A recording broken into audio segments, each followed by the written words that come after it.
Bonjour amis, je veux vous parler de la voiture Fiat Seicento. La Fiat Seicento est devenue ces derniers jours plus célèbre que tout autre modèle de voiture. Pourquoi? Parce qu'il a été impliqué dans un accident impliquant la première ministre Beata Szydło. Beaucoup auraient pu penser qu'il s'agissait d'un tas de ferrailles oubliées qui n'offrent pas un minimum de sécurité, mais en attendant, la voiture reste une proposition de valeur sur le marché secondaire et présente de nombreux avantages. Il y a quelques petites choses qui ne fonctionnent pas, mais on ne peut pas se plaindre. Vous visiterez généralement l'atelier lors d'un entretien d'huile de routine. Au Seicento, un semi-synthétique bon marché suffira. La voiture ne demande pas grand-chose.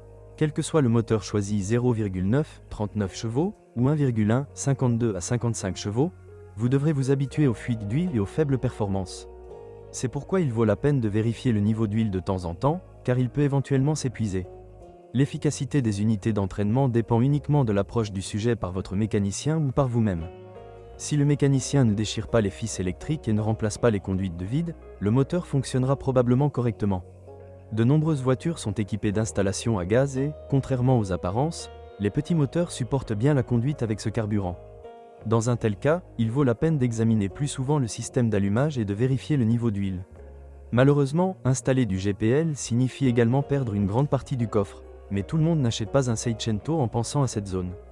Contrairement aux apparences, l'installation du GPL est justifiée, car une voiture en ville peut brûler jusqu'à 7 à 8 L 100 km.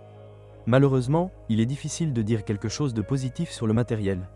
L'alternateur, les bobines, le radiateur et les ventilateurs du système de ventilation, les ampoules, ce sont les composants qui ont tendance à tomber en panne. Un autre problème est le moteur d'essuie-glace, qui tombe en panne au moment le plus inopportun. Les éléments irritants incluent les poignées de porte et le frein à main qui collent, ainsi que les phares faiblement éclairés qui sont sensibles à l'humidité et à la saleté. Le plus important est que la voiture ne soit pas sensible à la corrosion, même si dans les modèles plus anciens, beaucoup de feuilles humides et de boue s'accumulent dans des endroits plus difficiles d'accès, principalement sous le pare-brise. Malgré cela, la Fiat Seicento résiste courageusement à la rouille. On ne peut pas en dire autant du système d'échappement seul, mais ce n'est guère surprenant. L'utilisation urbaine provoque une accumulation d'humidité à l'intérieur. Il est intéressant de noter que des cas de corrosion du réservoir de carburant ont été signalés. La suspension est aussi simple que possible. Cependant, comme il sied à une Fiat, la poutre de torsion n'est pas sans entretien comme dans les modèles d'autres marques. Les bagues de suspension sont bruyantes, mais leur remplacement est peu coûteux. Identique aux amortisseurs, aux triangles avant et aux composants du système de freinage. Idéal pour les débutants, également pour les sportifs. La Seicento n'est pas seulement une bonne voiture pour commencer votre aventure de conduite, mais aussi pour lancer une carrière dans le sport automobile.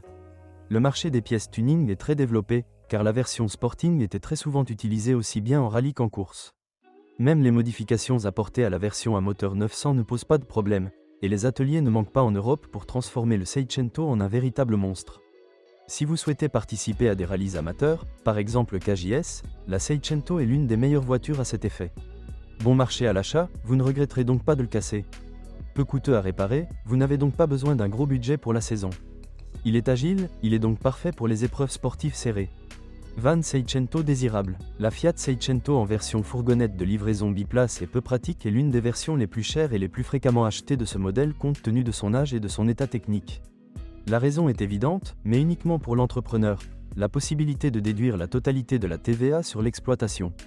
Il est intéressant de noter que les voitures ont souvent un faible kilométrage et sont en très bon état technique. Il existe également des copies endommagées, mais cela n'a pas d'importance. Souvent, ils restent là, créant des coûts artificiels. Vaut-il la peine d'acheter une Fiat Seicento? Si vous n'envisagez pas une collision avec une voiture gouvernementale, et de préférence avec n'importe quelle autre voiture, alors il n'y a rien à craindre. Cela ne vous ruinera certainement pas et sera parfait comme voiture pour vous rendre au travail ou pour emmener votre enfant à la maternelle. Si cela ne valait rien, nous ne le verrions pas si souvent sur nos routes. En attendant, cela reste une excellente alternative au scooter. Merci de m'écouter, n'oubliez pas de vous abonner à la chaîne et de noter ma vidéo. Si vous connaissez des problèmes avec cette voiture que je n'ai pas mentionnée, assurez-vous de les publier dans les commentaires. Bonjour les amis, vous cherchez une voiture d'occasion? Vous devez prêter attention au site web carm.pro. Carm.pro est grand catalogue de voitures, moteurs, boîtes de vitesse. Et le meilleur, c'est que vous pouvez trouver des informations sur les pannes de n'importe quelle pièce, complètement gratuit. Allez sur le site web carm.pro et découvrez tous les éventuels points faibles des voitures d'occasion.